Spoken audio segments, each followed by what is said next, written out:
Allez, bonjour à toutes, bonsoir à toutes et à tous. Je vous laisse tranquillement arriver sur le live. Nous sommes lundi et comme tous les lundis, on se retrouve pour un live. Aujourd'hui, invité Marie-Ève Paget. Vous la connaissez évidemment, vous l'avez suivi tout au long de cette saison avec Basketland et cet été avec l'équipe de France. On va accueillir Marie-Ève dans quelques instants pour un moment d'échange, une petite demi-heure avec Marie-Ève. On a plein de questions à lui poser et vous lui en avez posé plein durant la semaine. Bonsoir à tous. Et on va accueillir Marie-Ève dans quelques instants, le temps que vous arriviez toutes et tous tranquillement sur ce live. Pour donc ce moment d'échange avec Marie-Ève, n'hésitez pas d'ores et déjà à poser vos questions si vous en avez. Des questions évidemment pour Marie-Ève, on les relaiera en temps voulu. On prendra quelques minutes en fait d'interview pour lui demander et lui poser vos questions. Marie-Ève est dans le salon d'attente. Tac. On va accueillir Marie-Ève dans quelques instants. Et elle est là. Salut. Bonjour. Comment ça va? Bah ça va, merci. Et toi?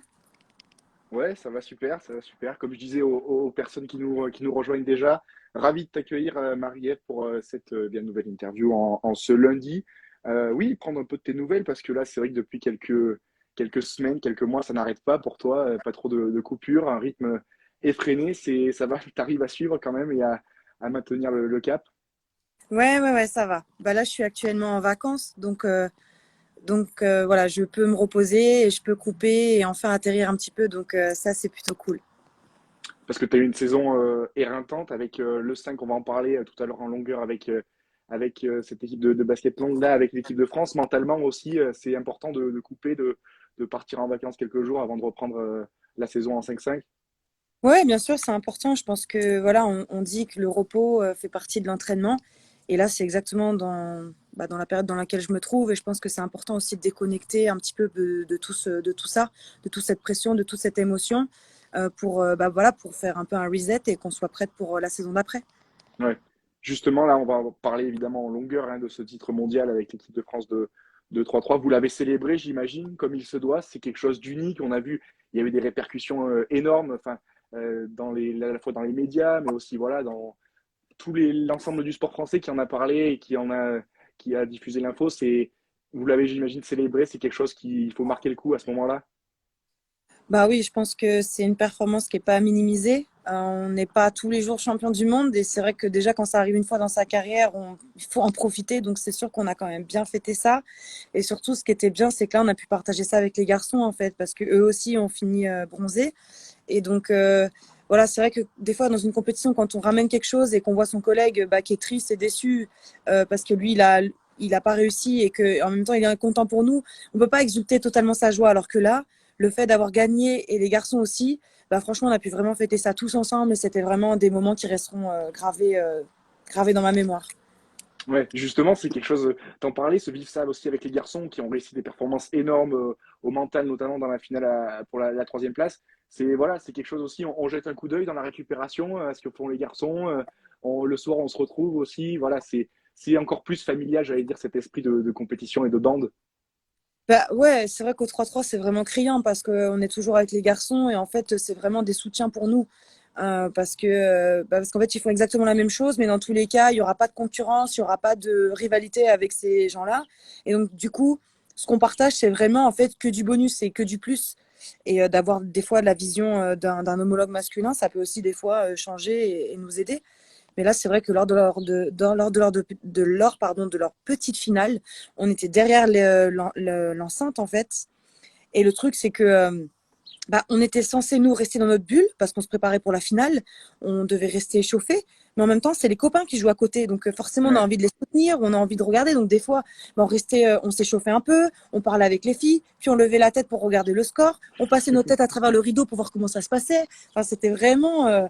franchement, mais moi, je souffrais pour eux. Quoi. Je me dis, à 3, c'est un truc de fou ce qu'ils ont fait. Franchement, je crois qu'on ne se rend pas compte de la performance qu'ils ont fait. Hein. Ça vaut tout l'or du monde. Et vraiment, ils sont allés chercher cette finale à 3 avec Antoine qui leur donnait tous les conseils qu'il pouvait sur le côté, qui je pense avait qu'une envie, c'est jouer, mais sa cheville ne le permettait pas. Enfin, c'était vraiment incroyable. Moi, quand ils ont perdu leur demi-finale, je me suis dit déjà mentalement, c'est dur de switcher. Parce qu'ils avaient le match en moins, ils auraient pu le faire. Et se dire à 3 contre le pays hôte, je me suis dit, mais enfin, au fond de moi-même, je l'ai dit à personne. Je me dis, mais ils peuvent pas gagner, c'est pas possible. Et franchement, ils m'ont fait mentir, mais j'étais tellement contente qu'ils aient raison et qu'ils me montrent que c'était possible. Mais c'était incroyable. Et après, bah, forcément, la fête n'a été, comme je l'ai dit tout à l'heure, d'autant plus belle, quoi. Ouais. À quel point c'est difficile, parce que tu en parles déjà, jouer à 4, bon, c'est évidemment enfin, l'esprit même, l'essence même de ce 3-3, mais à 3, à quel point c'est difficile. On imagine physiquement, ça doit piquer partout dans les jambes et à la fin du match. Enfin, c'est une prouesse physique et physiologique incroyable de la part des garçons. Ah ben carrément, franchement, même mentalement, enfin ne pas lâcher. Enfin, je pense qu'à la fin, d'ailleurs, c'était que le mental qui faisait tenir le Mm. physique, hein. Mais je pense que voilà, ils ont su retrouver les ressources et ça montre aussi la force mentale qu'avait notre équipe de France masculine. Et puis bah voilà, il y a quand même une médaille au bout. Donc tu dis putain, on va en chier, mais au moins il y a quelque chose qui arrivera à la fin. Et je pense que c'est pour ça. Et quand tu discutes avec eux, ils disent non mais des fois je savais même pas ce qui se passait. Et Franck dans son interview auprès de la Fédé, il dit clairement, il dit mais en fait j'ai regardé le match, j'ai regardé la prolongation et il y a la moitié des actions que je ne me rappelle plus. C'est-à-dire que mon cerveau n'a pas mémorisé parce qu'en fait tu t'en souviens pas en fait tellement t'es concentré juste à tenir debout et puis voilà t'as ton objectif et en fait tu t'oublies tout quoi et franchement non c'est vraiment une prouesse. Moi j'ai jamais eu l'occasion de jouer à trois et franchement j'espère ne jamais connaître ça.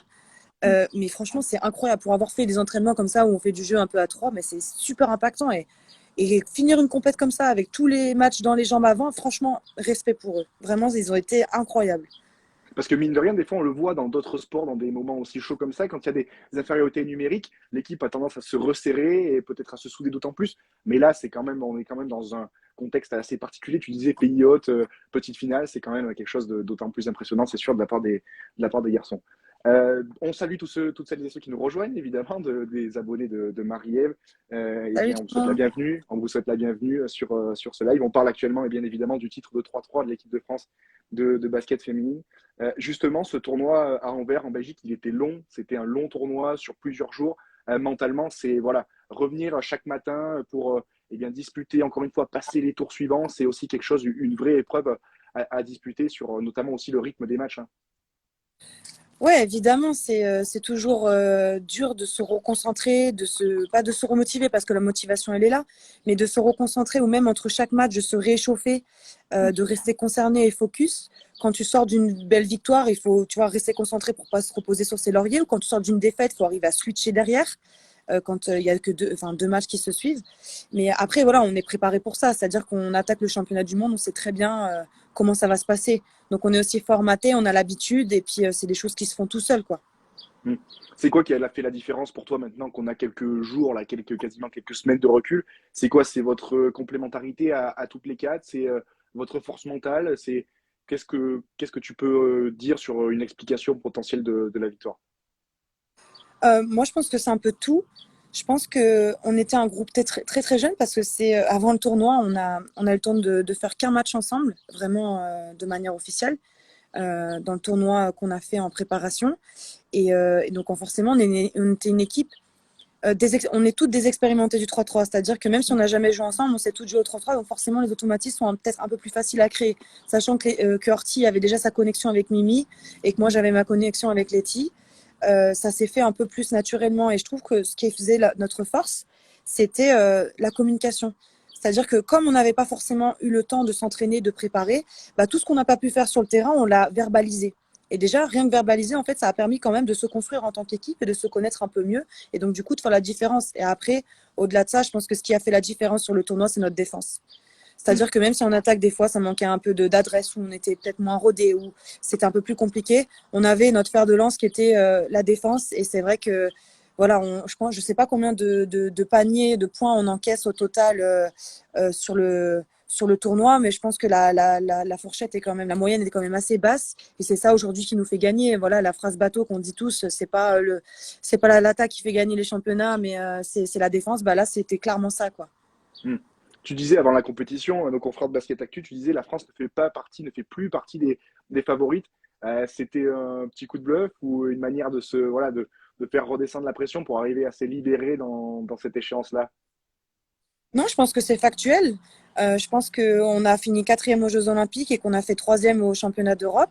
On n'a pas remporté le World Women's Series. Donc aujourd'hui, les résultats n'étaient pas en notre faveur. On reste une très bonne nation, ça c'est sûr, aux yeux de tous, et je pense qu'on l'a suffisamment prouvé. Mais on n'était Hmm. pas les favoris. Ouais. Et Comment c'est tu es pas pour bluffer, pour enfin, enlever la pression ou quoi. Je pense que juste c'est la vérité en fait. Oui, au vu des résultats passés et de la forme de chaque Mm. sélection. Non, ok, c'est bien d'avoir ce ressenti-là. Comment tu expliques cet engouement autour du 3-3? C'est vrai qu'évidemment, les performances aident, on le dit, dans tous les sports qui ne sont pas le football. Quand il faut que ce soit les performances qui parlent pour qu'ensuite on parle de la discipline. Mais voilà, un engouement exceptionnel, même depuis, j'ai envie de dire, les Jeux Olympiques de Tokyo, parce que voilà, le côté spectaculaire de cette discipline avait bluffé quasiment les Français, on peut le dire, hein, les Français qui ont suivi les Jeux. C'est aussi la discipline qui fait ça, que l'engouement est exceptionnel autour de ce 3-3. Ben oui, c'est sûr, les Jeux, ça a été vraiment un tremplin de fou pour le 3-3 parce que ça a été la première fois que ça a été exposé au grand public, que donc enfin, les non-basketteurs et peut-être les Mm. basketteurs un peu réfractaires à cette discipline l'ont vraiment découvert. Parce que moi, j'entends encore des réflexions sur ouais, le basket, c'est pas du vrai 3-3 ou c'est des 1 contre 1. C'est des gens qui connaissent pas en fait qui se permettent de dire ce genre de commentaires et c'est une réelle discipline, il y a vraiment une réelle manière de jouer et c'est pas en faisant du 1 contre 1 qu'on va gagner des matchs, ça c'est sûr. Mais non, je pense que déjà les jeux ont été vraiment un tremplin, mais surtout je pense que le format de la discipline il est vraiment génial. Le 3-3 c'est le feu, c'est-à-dire que il y a de la musique, voilà, on peut ça dure pas longtemps. Ça, il faut le noter. C'est vrai que quelqu'un qui regarde un match de 5-5 va peut-être passer 1 heure et demie de son temps, alors qu'un match de 3-3 en 20 minutes, c'est plié. C'est dynamique, ça s'arrête jamais. Voilà, c'est impactant, c'est spectaculaire. Et c'est vrai que je pense que c'est pour ça que ça séduit et que ça plaît. Et en tout cas, moi, c'est ce que les gens me disent en fait. Ils me disent voilà, ouais, on a trouvé ça impressionnant, mais le cardio, mais c'est incroyable. Puis voilà, et je pense qu'aussi le fait, évidemment, tu l'as souligné, hein, le fait qu'il y ait des résultats par les équipes de France et même les équipes, enfin toutes les équipes de France, hein, que ce soit jeunes ou seniors, je pense que c'est ça aussi qui fait la belle vitrine d'une discipline. C'est vrai que enfin, aujourd'hui, euh, le succès fait briller et aujourd'hui, voilà, je pense que le fait que qu'on ait réussi à aller au jeu. On n'a pas ramené de médaille, certes, mais le fait qu'on soit allé dans le dernier carré, les gens ont pu vraiment vibrer jusqu'au bout avec nous. Et le fait qu'il y ait eu cette malencontreuse erreur de l'arbitrage en demi, les gens se sont un peu aussi liés de compassion pour nous. Et limite, moi, quand je recevais des messages à la fin, il y avait que des messages positifs en disant c'est génial ce que vous avez fait, on vous a volé, alors que ça se trouve on n'aurait pas du tout gagné et que ça n'a Bien pas changé sûr. la face du monde. Mais c'est vrai qu'avec tout ça, en fait, les gens se sont vraiment ouais, pris de passion pour cette discipline. Et il y a encore des gens là qui m'ont félicité, qui m'ont pas du tout parlé de l'année et qui m'ont félicité pour le titre de championne du monde et qui m'avaient écrit la dernière fois, c'était pour les Jeux. Donc je pense vraiment que c'est une discipline pour les grands événements qui peut séduire et que les gens vont suivre. On voit encore dans les audiences qu'il y a eu avec l'équipe sur le Ouais. dernier tournoi. Franchement, c'est super. Et en plus, on a l'impression que c'est la quintessence du basket, c'est-à-dire du rythme. Tu en parlais aussi, il n'y a pas que ça, mais il y a des duels. Et puis, on a l'impression que ça fait ressortir vraiment voilà, l'essence même des joueuses et des joueurs, ce qu'elles ont et ce qu'ils ont au fond d'eux-mêmes. Et l'aptitude physique, quand on voit, ne serait-ce que vous les filles, aussi les garçons, qui finissent complètement eh bien, par terre sur le parquet à la fin des matchs et de la compétition, c'est aussi ça. On vibre pour ça, pour voir que vous donnez tout sur le terrain. Et évidemment que ça séduit le public, voilà, cette débauche d'énergie incroyable. Ouais, je pense que peut-être qu'on arrive à peut-être à plus enfin, ressentir les émotions en tant que spectateur dans le 3-3 parce que bah voilà, c'est vrai que c'est la culture urbaine, donc voilà, même si ça se démocratise en 5-5, attention, je dis pas ça, mais Mm. voilà, on n'hésite pas à faire des célébrations, voilà, c'est la Ouais. culture street, et puis ouais, et puis oui, c'est vrai que c'est carrément des fois un don de soi quand on est dépassé. Enfin, les gars, par exemple, sur leur petite finale, c'est un don d'eux-mêmes qu'ils ont fait pour la France là, pour aller chercher cette médaille.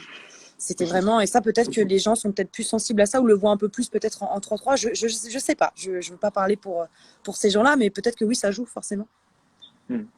On imagine qu'un titre comme ça doit donner envie de continuer dans cette discipline. On a vu qu'il y a la première équipe de France professionnelle qui a été annoncée, officialisée il y a quelques jours de cela. À titre personnel, j'imagine que voilà, ça doit être encore plus un tremplin pour continuer dans cette voie. Ouais, ouais, ouais, c'est top. Donc pour l'instant, l'équipe professionnelle est juste chez les hommes. Mais moi, je trouve ça cool parce que tant que j'ai pas à faire un choix, moi, mieux je me porte. Je suis vraiment heureuse, moi, personnellement, à faire les deux. Le jour où il faudra faire des choix, ce sera plus compliqué, ça va me demander des temps de réflexion. Mais c'est sûr que voilà, ça participe, enfin voilà, le fait qu'il y ait une équipe professionnelle, que tout se structure, qu'il y ait plus de moyens mis sur le 3-3, ça montre juste l'ambition de la fédération et de voilà, il y a un sacré engouement derrière et que ça suit quoi. Et du coup, ben forcément, il y a Paris 2024 en ligne de mire, mais je pense que le 3-3 survivra au-delà de cette échéance-là. Et je pense vraiment que c'est une discipline d'avenir. Hmm. Toi, l'équipe de France, t'es pas dépaysé, hein, ça fait quelques temps que tu la côtoies, notamment avec les sélections jeunes. Tu as fini troisième à l'Euro U16, deuxième à la Coupe du Monde U19, tu as eu l'or à l'Euro U20. Voilà, c'est l'équipe de France, c'est quelque chose qui t'es attaché depuis quelques années maintenant, voire même, oui, même quasiment une dizaine d'années. Oui, oui, c'est vrai que j'ai un lien particulier avec le maillot bleu. C'est toujours, même si ça fait, j'ai eu l'occasion de le porter quelques fois, c'est toujours un honneur et je suis toujours autant reconnaissante quand je le porte. Après, voilà, moi je pense que depuis toute petite, voilà, je sais très bien que dans toutes les compétitions, quand il y avait la Coupe du Monde, quand il y avait les championnats d'Europe, moi je sais que je suivais et je suis très attachée à mon pays. Je suis un peu chauvine, très attachée à mon pays, à ma région. Donc forcément, oui, la France a une place particulière dans mon quotidien, vu qu'évidemment, j'aspire à faire toujours partie des équipes de France. Donc forcément, ouais, c'est une grande fierté de pouvoir porter ce maillot et j'espère que ça pourra continuer et qu'on va pas s'arrêter là. Ouais.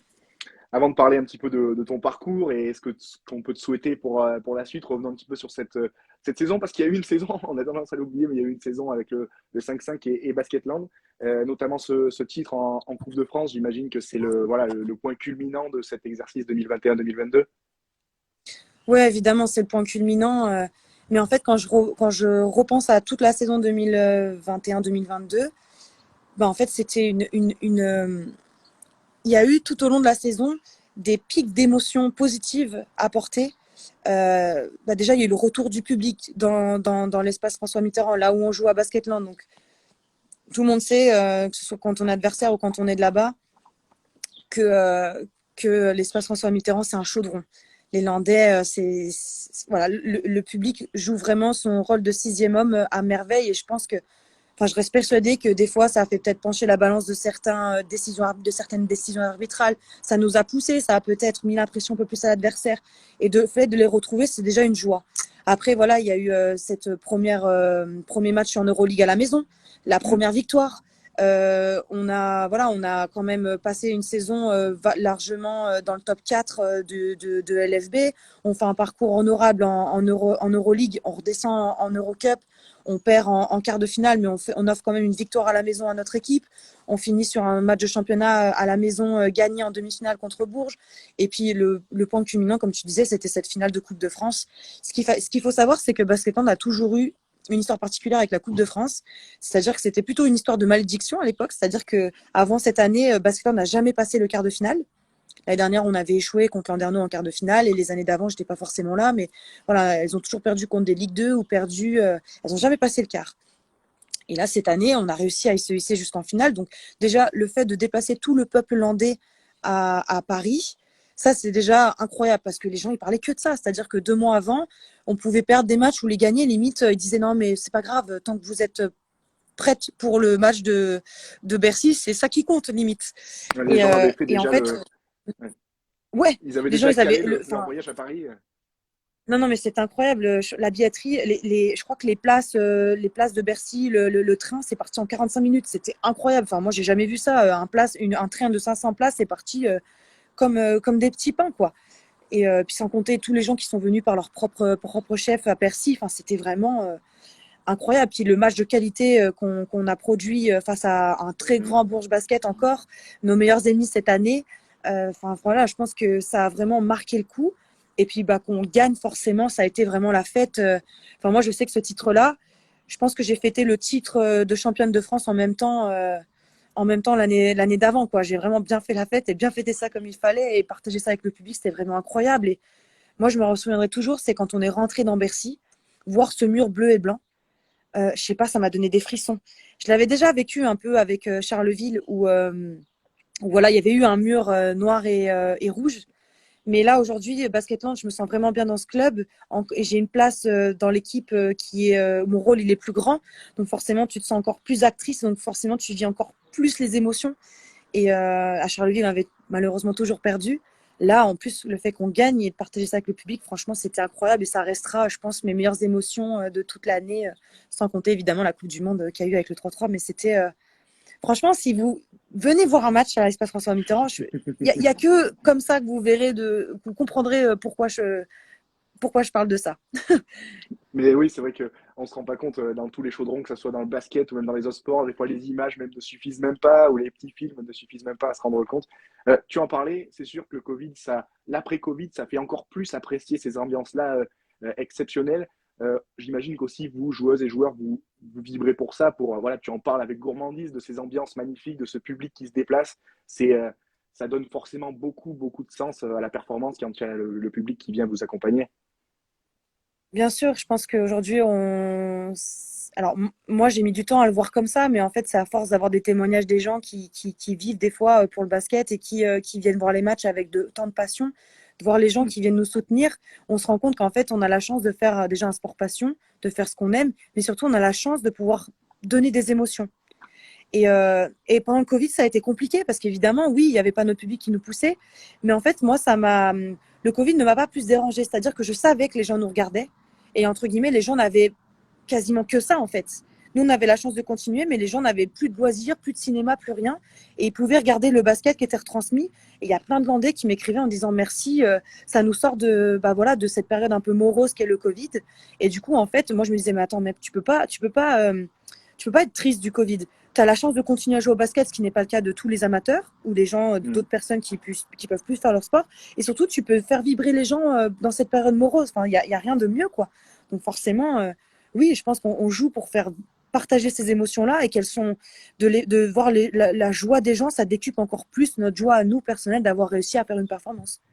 Tu en parlais tout à l'heure, c'est vrai que devant ce mur bleu, alors on a pu le voir sur un documentaire que je ne peux que vous conseiller, un intérieur sport réalisé par les équipes de Canal+, autour de Céline Dumer, avec notamment une grande partie consacrée à cette finale de Coupe de France. Voilà, on a pu se rendre compte aussi à quel point l'ambiance était magnifique, et à la fois évidemment de la part des supporters de Basketland, mais aussi de la part des supporters de Bourges pour une sacrée finale remportée par cette équipe de Basketland. À titre personnel, on a parlé collectif avec toutes ces performances. À titre personnel, c'est une bonne saison. Comment tu la qualifies avec maintenant ces semaines de recul? C'est une bonne saison. Je dirais que j'étais plus impactante en termes de statistiques au début de saison. Après, j'ai eu un petit peu le creux de la vague de tous mes efforts de l'année d'avant. Mais voilà, moi, ce qui m'importe, c'est que le collectif brille. Donc, que ce soit moi ou quelqu'un d'autre, tant qu'on gagne, c'est ça qui m'importe. Voilà, en tant que meneuse de jeu, aussi en tant que co-capitaine avec Céline Dumerc, du coup, c'est ça qui m'importe. Et du coup, ma saison, elle est bonne. Hein. Il faut pas dénigrer tout ça. Mais voilà, je continue dans la performance et j'essaie toujours de faire mieux de saison en saison. Mais voilà, je suis plutôt contente. Mais voilà, il y a encore des axes d'amélioration. Et tant mieux, tant mieux. Ça veut dire que j'ai encore de la marge pour progresser. Et ça me rassure aussi. Je suis pas arrivée à mon maximum. C'est cool. Oui, c'est sûr. Tu sens encore qu'il y a du potentiel à exploiter. J'imagine que ça doit être motivant pour les semaines et les mois qui arrivent. Troisième saison bouclée à Basketland. C'est ton cinquième club dans ta carrière. C'est la stabilité, c'est quelque chose voilà, qui te parle de t'installer dans des projets, j'allais dire à plus ou moins long terme, mais voilà, c'est de te poser dans des endroits pour découvrir les clubs et tout ça, c'est quelque chose qui te tient à cœur. Oui, évidemment, c'est toujours mieux d'avoir un peu de stabilité. Enfin, déjà, enfin, c'est vrai qu'on a quand même un métier. Excusez-moi, je reçois des messages en parallèle et je fais une petite dédicace à Marine Potou et tout mon crew de Hack and Cook. Elles se reconnaîtront. On a vu passer Du Marine là dans les commentaires. On la salue évidemment. Il y a Sia qui me demande de dire hélicoptère. Voilà, je l'ai dit. Comme ça, c'est pas fun, franchement. Mais Du coup, j'espère que revenons les à nos messages sont moutons. bienveillants au moins, parce que sinon, Ils sont bienveillants, ils sont non, bienveillants. ça va, ça va. Et plus ce que je racontais. Ah oui, si, la stabilité, pardon. Non, c'est vrai que comme on est dans un voilà, milieu qui n'est pas forcément très stable, c'est vrai que c'est toujours sympa de pouvoir se poser un peu. Et ça va? tu, tu te tapes des barres, c'est drôle. Tu m'entends bien? Ouais, ok.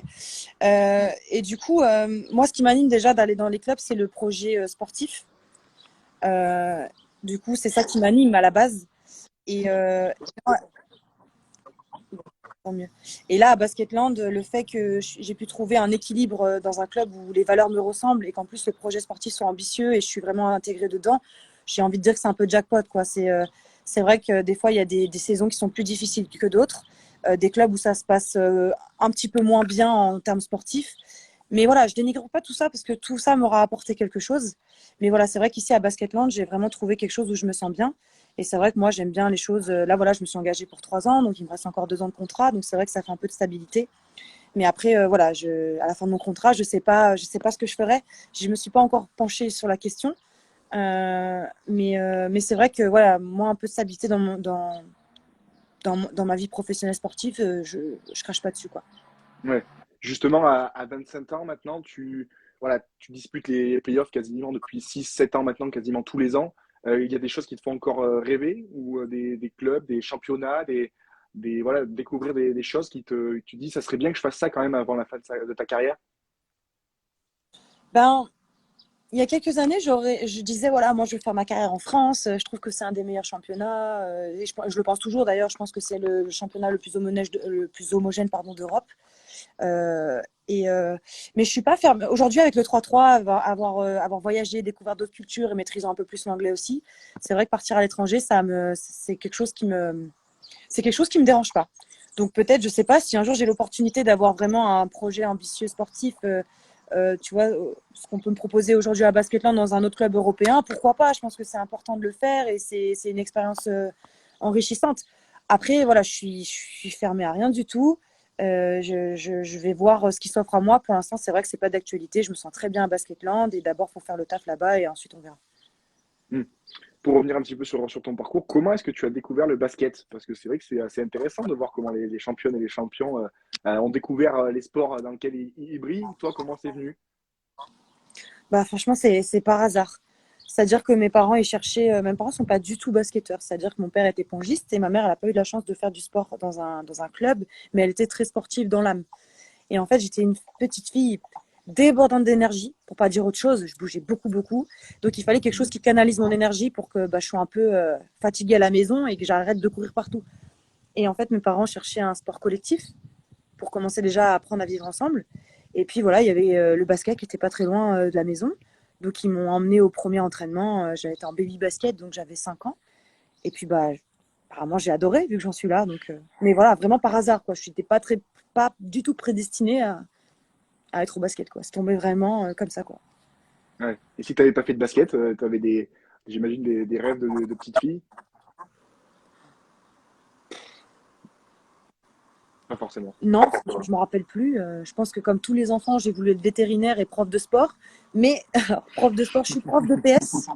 Je suis vraiment prof de PS, donc c'était un petit rêve qui s'est réalisé. Enfin, en tout cas, c'est quelque chose qui me plaisait déjà dès le départ et j'en ai fait aussi mon deuxième métier, mon après-carrière. Mais non, j'avais pas forcément de rêve. Là, j'ai eu un rêve évidemment quand j'ai commencé à être sportive de haut niveau, c'était faire les Jeux Olympiques. Donc ça, c'est fait. Maintenant, le rêve, c'est d'avoir une médaille aux Jeux Olympiques. Il a évolué. Mais non, non, j'avais pas. Et je sais pas si j'aurais fait. Je pense que j'aurais fait un autre sport. Je me serais investie dedans. Mais alors lequel, j'en sais rien. Après, il y a des sports où j'aurais pas été bonne, quoi. Je veux dire, la gymnastique, je suis pas sou pour un sou. La danse, je suis pas gracieuse pour un péco non plus. Donc voilà, il y a voilà, je sais pas. Ouais, mon chéri, il me dit haltérophilie parce que je me suis découvert une passion pour l'haltérophilie aux Jeux Olympiques. Je trouve ça impressionnant. C'est J'adore. vrai? Je sais pas si j'en aurais, mais je trouve ça incroyable. Bah écoute, au moins il y a une spectatrice et une téléspectatrice de plus sur peut-être la chaîne d'équipe qui retransmet l'haltérophilie le mardi après-midi. Moi, c'est déjà ça. C'est déjà ça. À quel moment tu as senti que le basket, ça allait être vraiment sérieux pour toi? Je sais pas, peut-être le premier contrat pro, même avant, j'imagine. À quel moment tu t'es dit que tu allais en faire ton métier? Alors, en faire mon métier, je sais pas, parce qu'en fait, ça a été une volonté très forte. Donc après, ça s'est fait Hmm. naturellement, step by step, tu vois. Donc, j'ai pas eu un moment. Par contre, en fait, dans ma carrière de joueuse, j'ai eu un déclic. C'était la mini première année. Donc, j'avais fait les sélections départementales, j'avais été sélectionnée dans les sélections régionales. Et en fait, j'avais pas été prise la première année au Pôle Espoir. Mais donc, dans cette année-là, il, voilà, j'ai évolué et en fait, ils m'ont prise pour la deuxième année au Pôle Espoir. Et en fait, j'ai eu un entretien avec Grégory Morata et Pierre Croizat à l'époque. Et en fait,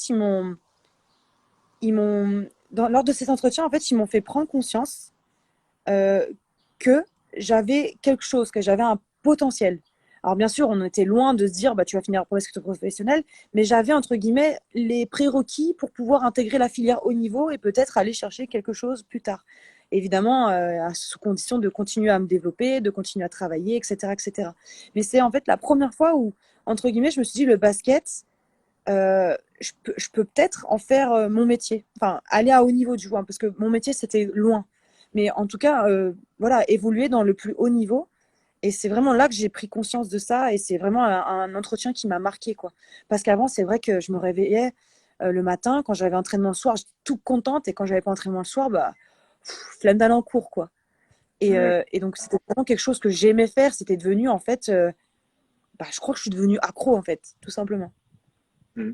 Mais tu en parles là, c'est surtout l'important, c'est la confiance en soi. Quand on voit les deux messieurs qui t'ont fait peut-être prendre conscience aussi du potentiel que tu avais, c'est un élément aussi, la confiance en soi pour alors les sportifs à ce moment-là, oui. Maintenant pour toi, sportif de haut niveau, la confiance en soi, en ses partenaires, voilà, en l'équipe, c'est quelque chose qui est super important dans la préparation et le fait de vivre une saison aussi.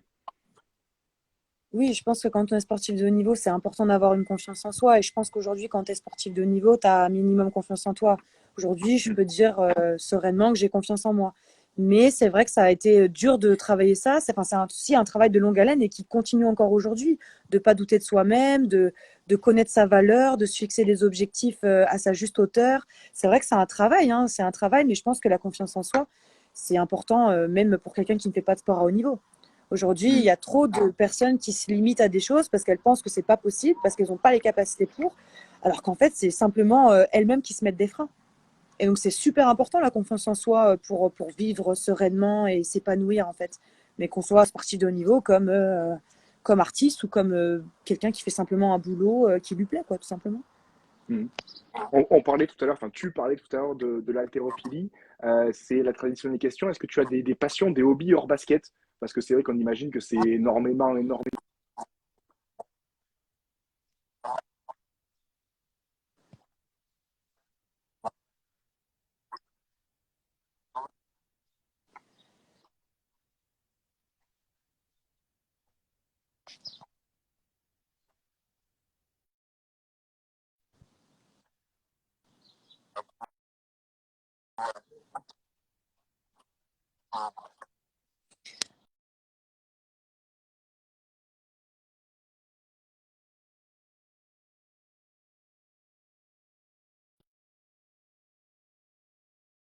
J'ai- J'adore, je trouve ça génial.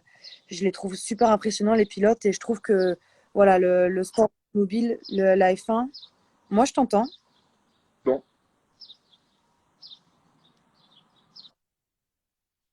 Je trouve que la Formule 1, c'est vraiment impressionnant, mais voilà, je suis tous les sports quand il y a des compétitions. Voilà, je vais suivre l'Euro défi, je vais suivre beaucoup de...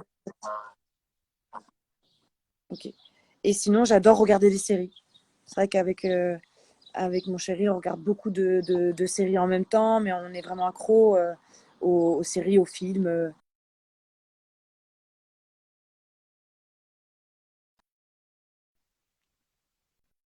Et j'ai pas forcément des passions qui demandent beaucoup de dépenses d'énergie, mais c'est vrai que j'aime beaucoup regarder des séries. Après, je suis quelqu'un aussi de...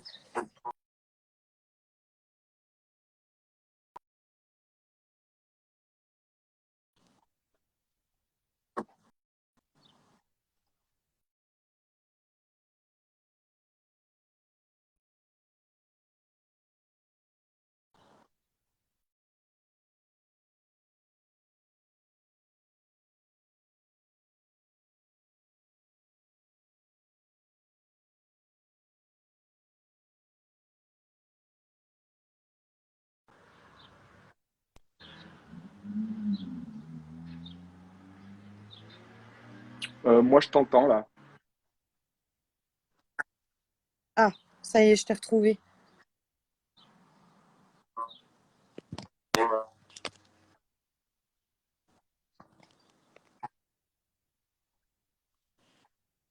Je t'entends saccadé.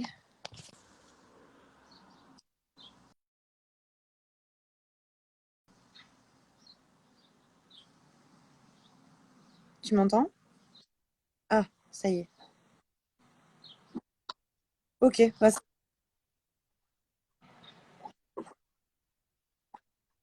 ok, nickel.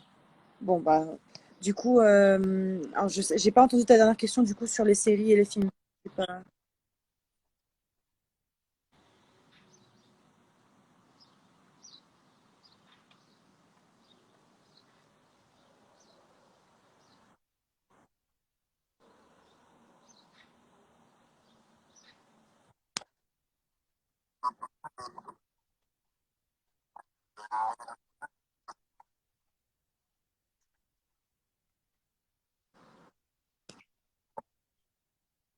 Ok. Ouais,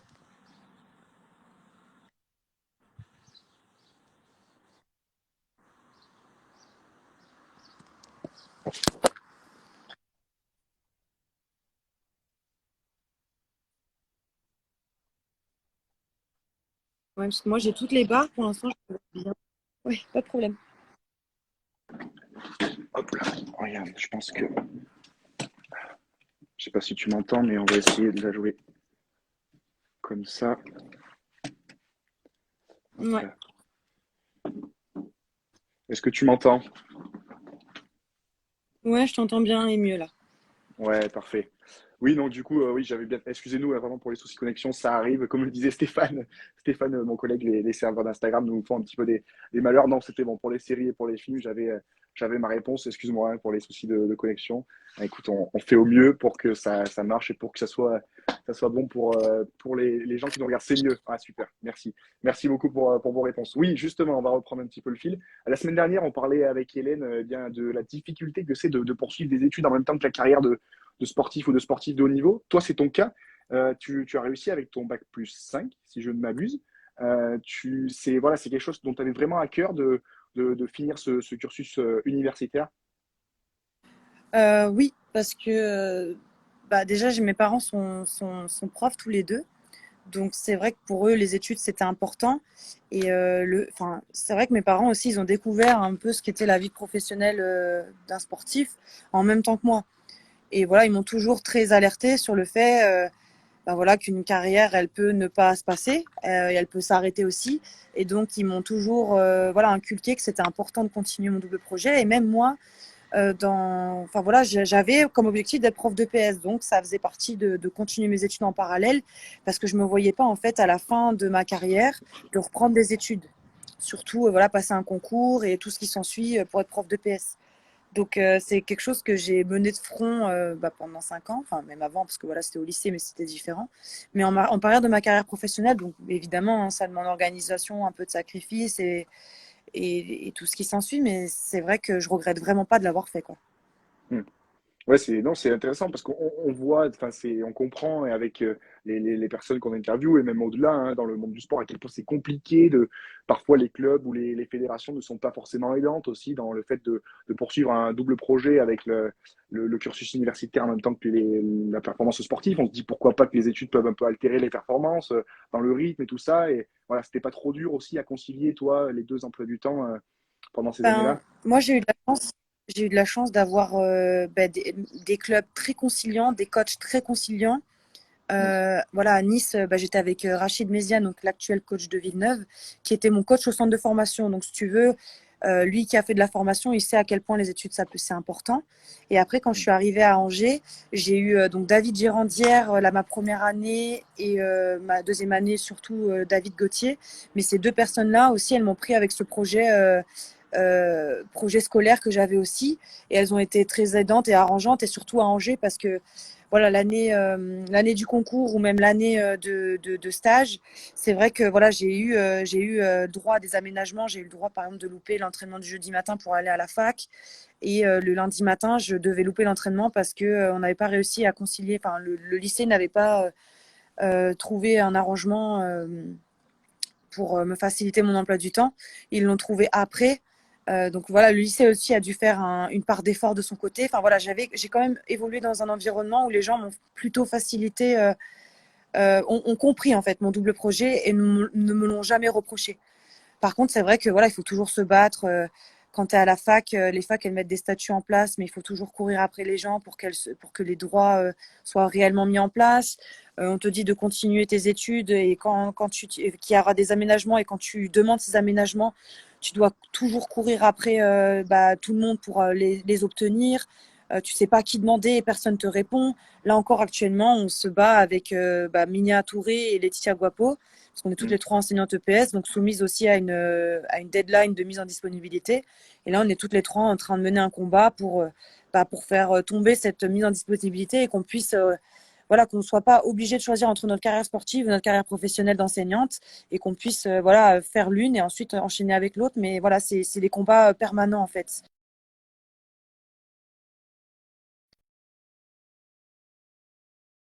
Plaît pas. C'est sûr qu'avec toutes les contraintes et les sacrifices que ça demande, on ne peut pas s'engager à totalement là-dedans. Et après, il faut aussi être prêt à se battre parce que dans tous les cas, il va falloir faire des démarches, toujours courir après les gens pour obtenir des choses. Et heureusement qu'il y a des gens qui nous aident. Là, dans l'éducation nationale ou dans le ministère des Sports, on a trouvé des gens qui peuvent nous aider, mais c'est pas toujours le cas. Mais voilà, il y a aussi la fédération qui nous appuie là-dessus. Mais voilà, c'est vrai que des fois, voilà, il faut être prêt à se battre et des fois répéter 50 fois les mêmes choses et c'est un peu fatigant. Mais voilà, voilà aujourd'hui, là, Adrien parle de Julie. Julie, c'est donc mon entraîneur à Basketland. Là, ça faisait 2 ans que j'étais dans mes diplômes d'entraîneur. Je passais le DEGEPS, DEFB DEGEPS, et c'est vrai que le club m'a aussi permis de financer cette formation et de la passer, de m'aménager quelques fois. Donc voilà, c'est toujours en fait un deal avec les clubs et il faut être ferme sur ta volonté. Parce que sinon, évidemment, les clubs, ils vont essayer de faire valoir leur intérêt, ce que je peux comprendre aussi, parce que, Bien sûr. mine de rien, c'est ce que tu disais tout à l'heure, même si on s'investit à 100% dans les deux, quand on mène un double projet, on sera forcément des fois fatigué et les deux projets, en fait, ça t'empêche d'être à 100% dans un. Et si tu étais que dans un, tu pourrais aller peut-être plus loin. Mais aujourd'hui, voilà, tu as choisi un double projet. Donc, c'est sûr que des fois, ça a peut-être joué sur mes performances, c'est sûr, avec la fatigue. Mais voilà, on va dire que j'étais jeune et que je pouvais me le permettre. Oui, c'est sûr. Dans quelques instants, on va poser les questions à Marie que vous nous avez posées sur la story Instagram. N'hésitez pas aussi dans les commentaires si vous en avez. Juste avant, juste pour revenir sur ça, malgré tout, tu conseilles aux jeunes joueurs et aux jeunes joueuses qui sont là en centre de formation, qui sont dans les études, de continuer malgré tout, malgré les obstacles administratifs et tout ça. Voilà, c'est quand même quelque chose qu'il faut assurer son après-carrière. On ne sait jamais ce qui peut se passer dans une carrière. Voilà, c'est aussi très important d'assurer, j'allais dire, ses arrières. Oui, moi je pense que c'est super important parce qu'on ne sait jamais de quoi la vie est faite demain et je pense que c'est toujours mieux d'anticiper sa reconversion que de tout organiser au dernier moment. Après, voilà, c'est toujours la même chose. Il faut trouver quelque chose qui nous plaise et des fois, on nous demande de s'orienter tellement jeune que des fois, on ne sait pas trop ce qu'on veut faire. Mais après, je pense qu'aujourd'hui, alors moi j'ai donné mon exemple en tant que stapsienne. Euh, mais aujourd'hui, je pense qu'il y a plein d'écoles qui proposent des formations en ligne au rythme d'un sportif. Et je pense du coup que voilà, si on dit qu'on ne trouve pas son bonheur, c'est qu'on ne cherche pas vraiment. Et je pense vraiment qu'il y a plein de formations. Moi, j'ai plein de copines qui se forment, voilà, qui font des écoles de commerce, qui font des formations d'anglais, qui font plein de choses à distance et à leur rythme. Et donc, je pense qu'aujourd'hui, c'est vraiment possible de continuer ses études. Encore faut-il trouver sa voie, quoi. Mais je pense vraiment, voilà, moi, si j'ai un conseil à donner aux jeunes générations qui voudraient être professionnelles, c'est d'avoir un projet à côté parce que déjà, ça va vous permettre voilà, d'avoir quelque chose derrière. Mais aussi, moi, personnellement, ça m'a apporté un équilibre. C'est-à-dire qu'aujourd'hui, quand ça allait pas dans le basket, je pouvais me réfugier dans mes études et côtoyer d'autres personnes qui étaient extérieures à mon milieu et ça me permettait aussi de me changer les idées. Donc je pense que c'est aussi un équilibre à avoir. Parce que tu n'étais pas dans une formation avec que des sportifs de haut niveau comme toi, c'est ça? Tu pouvais aussi Non, discuter d'autres choses avec les gens, ouais, c'est ça. En non, STAPS, non, c'est j'étais avec normal. des gens. Alors évidemment, c'est tous un peu des sportifs quand on vient en STAPS, mais c'était des gens qui n'étaient pas sportifs professionnels ou des fois c'est des gens qui n'étaient pas sportifs du tout, qui avaient aimé le sport et qui aiment l'enseigner, tout ça, mais qui ne l'étaient plus. Donc Mm. c'était intéressant de découvrir d'autres personnes en fait. Et moi, ça m'a vraiment permis voilà, de rencontrer des gens, et puis surtout de participer à mon équilibre personnel. Mm. Très intéressant en tout cas de parler de cet aspect professionnel aussi et universitaire en même temps que le parallèle pardon, de la carrière. Petite session questions courtes, réponses comme tu veux, mais tu peux les faire courtes aussi. On en a un petit peu parlé tout à l'heure. C'est Miu Couzette qui nous demande depuis quel âge tu fais du basket. Depuis 23 ans. Je vais avoir 28, j'ai commencé à 5 ans et demi, donc je suis dans ma troisième année, dans ma 23e année. Garance qui nous demande est-ce que tu passes par des centres comme le Pôle Espoir avant d'atteindre le haut niveau? On peut compléter pour dire est-ce que c'est obligatoire ou est-ce que j'imagine que non, il y a plein de manières de faire. C'est aussi un message à adresser aux jeunes que c'est voilà, c'est pas parce qu'on n'est pas à l'INSEP ou dans les centres de formation que tout est fini. Non, exactement. Je pense qu'il n'y a pas de parcours. Alors évidemment, les statistiques diront qu'aujourd'hui, la majorité des filles qui sont aujourd'hui professionnelles, elles ont forcément fait un pôle espoir ou un centre de formation ou l'INSEP. Mais aujourd'hui, il y a aussi des exemples de filles qui ont pris une autre voie et qui sont aussi professionnelles aujourd'hui. Je pense par exemple à Elodie Nègre, si je ne me trompe pas. Elo, elle est passée par la formation, elle a fait cadette, après elle est montée en N1, elle est montée petit à petit. Alors je ne veux pas m'avancer sur ce que je ne connais pas, mais par exemple, c'est un exemple de fille qui n'est pas passée par l'INSEP ou un centre de formation classique et qui est aujourd'hui pourtant professionnelle. Voilà, moi je suis pas passée par l'INSEP, je suis aussi professionnelle. Donc voilà, il n'y a pas qu'une manière de réussir. Je pense que ce qui est important, c'est le travail et surtout de toujours prendre plaisir dans ce qu'on fait. Et c'est comme ça que les performances elles viennent. Ouais. Dans le chat, il y a Melmitralis qui nous demande, pardon pour le pseudo, est-ce que tu te rends compte de l'influence que tu as sur les petites filles? J'imagine oui, parce que tu es quand même une figure voilà, médiatique, connue du basket féminin et peut-être que tu ressens évidemment la responsabilité que tu as sur tes épaules. Bah, pas tant que ça en fait. Pas tant que ça. Ben ouais, moi je suis là, je fais mes petits trucs pour moi, pour mon équipe, pour donner du bonheur aux gens, mais je me dis pas, enfin, je m'en rends pas compte en fait, ça me dépasse. Je m'en rends compte en fait quand il y a des petites filles qui viennent, qui ont des étoiles dans les yeux, qui me demandent un autographe ou des mamans qui m'écrivent sur Instagram, qui me disent oui ma petite fille elle est fan de vous, est-ce que vous pouvez faire une vidéo pour son anniversaire, enfin des choses comme ça et c'est comme ça que je m'en rends compte, mais en fait oui on se rend compte que c'est aussi ça la chance qu'on a d'être athlète de haut niveau, c'est que on a une espèce d'aura et on peut faire transmettre, on peut faire bouger des choses et euh, on peut faire passer un message. Et donc, si moi, je peux voilà, retransmettre ce qu'on m'a donné, essayer de transmettre des valeurs ou en tout cas que quand on me regarde, on me dise ah, voilà, j'ai l'impression qu'elle est comme ça, ben, moi, je trouve ça cool. Je trouve ça vraiment cool, mais voilà, je me mets pas une pression supplémentaire en me disant, oh, purée, il faut que tu sois irréprochable parce qu'il y a des enfants qui te regardent. Ça, non. J'essaie de faire le mieux pour moi-même et d'être une meilleure personne, évidemment, chaque jour, de progresser en tant que femme, en tant que personne et en tant que joueuse. Mais voilà, je me dis pas, fais attention, il y a des gens qui te regardent, quoi. Ouais. Oui, déjà, tu fais ta carrière et tu as bien assez de choses à gérer déjà de ce côté-là.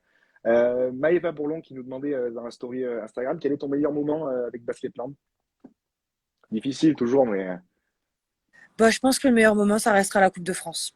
Le week-end Coupe de France. Voilà, le samedi, le match, la célébration, le dimanche, la célébration. C'était vraiment incroyable. ouais. Vraiment un de mes meilleurs souvenirs, je pense, à Basketland. Même s'il y en a d'autres, mais celui-là peut-être restera top numéro un, quoi. Pour l'instant. Pour Pour l'instant, on ne l'instant, sait jamais. On ne évidemment. sait jamais. Bien sûr. Solène Audi qui nous demandait pourquoi tu n'étais pas présente au 3-3 de Bordeaux. Parce que je suis en vacances. Et voilà, mais Solène qui a évidemment regardé Soleil. Vacances bien méritées pour Marie-Ève. Alors, je regarde un peu les autres questions. Va-t-elle jouer dans un autre club que Basketland un jour? C'est déjà fait. Ça fait quoi d'être champion du monde de 3-3? Immense fierté, j'imagine, hein. C'est sûr qu'on en parlait tout à l'heure. On en parlait tout à l'heure. Voilà pour les questions dans la story Instagram. Et je crois qu'on a quelques questions ici dans le chat. Emma qui te demande est-ce que tu voudrais être pro de 3-3? Tu en parlais tout à l'heure. Si un jour le choix doit être fait, voilà, il va se poser des questions et sûrement une longue réflexion, le 5-5, le 3-3. Ouais. Je pense qu'au fond de moi, j'ai ma réponse. Mais comme j'ai pas à faire le choix, ben, je garderai ça secret, désolée. Bien sûr, mais c'est entièrement normal. Mais au moins, voilà, tu as eu cette réflexion déjà, c'est sûr. Lego Dice Smile qui nous demande quels sont tes axes de progression à titre individuel. On en parlait tout à l'heure, tu disais que tu pouvais, que tu voulais toujours progresser. Peut-être si tu as deux, trois aspects précis sur lesquels tu comptes et tu veux te progresser pour les mois à venir. Euh, Bah, toujours évoluer dans l'efficacité de mon tir à 3, enfin, j'allais dire à 2 points parce que je suis en mode 3-3, mais du tir à 3 points. Euh, Évoluer toujours dans mon leadership, dans l'accompagnement d'une équipe, euh, dans mes réflexions tactiques, dans mes choix tactiques, la prise de parole, voilà, c'est toujours quelque chose que je travaille depuis minime. Je suis passée j'ai beaucoup progressé, hein, parce que les coachs d'avant, ils pourraient me dire, bah, je parlais pas en fait, j'étais une meneuse qui parlait pas, donc on m'a obligée à parler. Donc voilà, je pense que c'est quelque chose qui se développe tout au long de sa carrière, en fait, tout simplement. Et voilà, je pense qu'il faut que je travaille aussi sur un aspect mental que je travaille depuis un petit moment. C'est, euh, c'est comment dire, c'est apprendre à lâcher prise et à ne jamais douter de soi, même quand on est dans un momentum un peu bas. Voilà, Hmm. ça c'est vraiment aussi un axe mental sur lequel je travaille. Mais voilà, si je peux dire technique, mentale et physique, bah, physiquement c'est toujours voilà, rester au meilleur de ma forme, quoi, tout simplement. Ouais. Et sans Justement, blessure. Attends, ouais. oui, bien sûr. La prépa mentale, c'est quelque chose qui investit le circuit professionnel là, dans tous les sports depuis quelques années. Toi, à titre personnel, c'est quoi? C'est le club qui met des professionnels à disposition ou il faut aller consulter, enfin consulter, oui, aller prendre des conseils personnellement, chacune de son côté? Euh, alors ça dépend des clubs parce que voilà, moi j'ai deux préparateurs mentaux en fait. J'en ai un qui me suit depuis Nice, donc ça fait bientôt une dizaine d'années. Hmm. Donc en fait c'était des séances collectives qu'on avait avec lui. Et il proposait du suivi individuel que moi j'ai saisi l'opportunité. Et du coup, on est toujours en contact. Je l'ai eu d'ailleurs ce matin encore. Il s'appelle Valérie, je lui fais un bisou s'il m'entend. Et, et donc, en fait, c'est ce préparateur mental-là, c'est pas forcément un spécialiste basket, mais il m'a plutôt outillé et aidé à grandir sur la gestion de mes émotions, sur la gestion de stress, sur la fixation d'objectifs, etc. Et depuis 1 an et demi, je travaille avec un autre préparateur mental qui s'appelle Florian Essic. Pareil, je lui fais un bisou. Et lui, il est plus spécialisé basket et du coup, on travaille sur cet aspect voilà, technique, mental, sur ne pas douter de soi, sur voilà, c'est un accompagnement un peu plus régulier et on travaille voilà sur ça. Alors ça dépend aussi de ce qu'on fait. Des fois, on va travailler sur voilà de l'adresse. Donc évidemment, c'est que de l'imagerie mentale et aussi on a des sessions terrain, mais on va travailler sur de l'adresse. Après, par exemple, une session d'après, on va travailler sur de la relaxation parce que j'ai besoin de Hmm. décompresser. Enfin voilà. Donc pour moi, ça a toujours été important.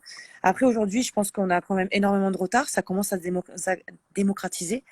Mais voilà, moi, je trouve ça super important, au même titre que le physique ou la technique ou la tactique, ça se travaille. Et pour moi, l'aspect mental, ça se travaille aussi. Donc, pour moi, un préparateur mental, pour moi, c'est primordial. Il y a Vince James qui nous demande est-ce qu'on te reverra sur le circuit Open et peut-être qualifié à l'Open de France? Non, pas cette année. Adrien qui te chambre parce que j'ai cru comprendre que vous vous connaissez. Évidemment, tu as prévu de dunker dans combien de temps? Je pourrais dire des choses, mais comme on est en public, je dirais rien du tout. Eh Voilà. ben, écoute, Adrien, quand tu m'inviteras au restaurant, ben, je dunkerai. Voilà. On l'embrasse, je sais qu'il regarde ce live.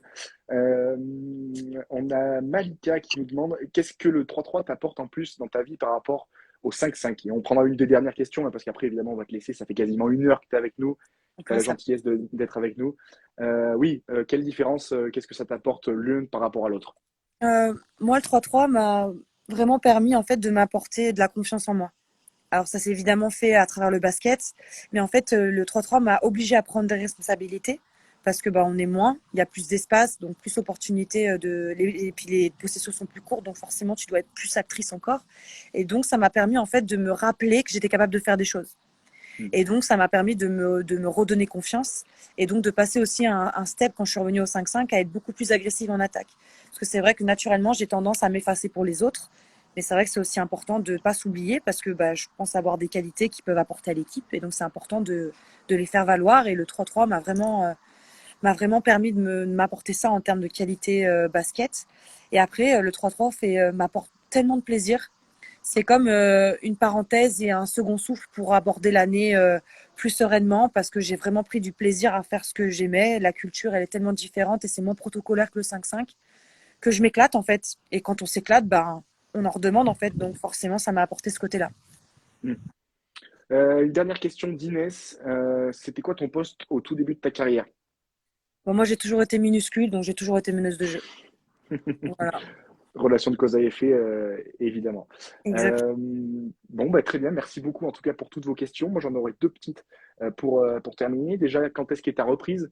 avec Basketland. Il y a eu des jours de vacances supplémentaires ou pas? Bon, la reprise, elle est le 22 août, Donc ça va. donc Donc ça ça va. va, encore le temps. Ouais. Et toi, là, c'est quoi tu coupes complètement pendant quelques jours ou J'ai alors comment? complètement depuis la Coupe du Monde et je reprends jeudi l'activité physique. Ok. Je suis contente quand même, mais ça m'a pas plus manqué que ça, quoi. Non, non, Ouais. voilà. Je vais reprendre tranquillement pour les échéances futures qui arriveront. Ouais. Justement, transition parfaite. Qu'est-ce qu'on peut te souhaiter pour la suite? J'imagine une bonne saison là, une bonne entame de saison déjà avec les Landaises de Basketland. Voilà, exactement, c'est ce qu'on peut me souhaiter. Puis un bel été Ouais. aussi, hein. Une vacances Oui, aussi, hein. mais c'est vrai, ça, un bel été. Et t'as prévu de partir ou pas déjà? T'as Ouais, des je vais vacances de partir. prévu? Là, j'ai bien profité de ma famille. Je vais partir aussi du côté de Bayonne.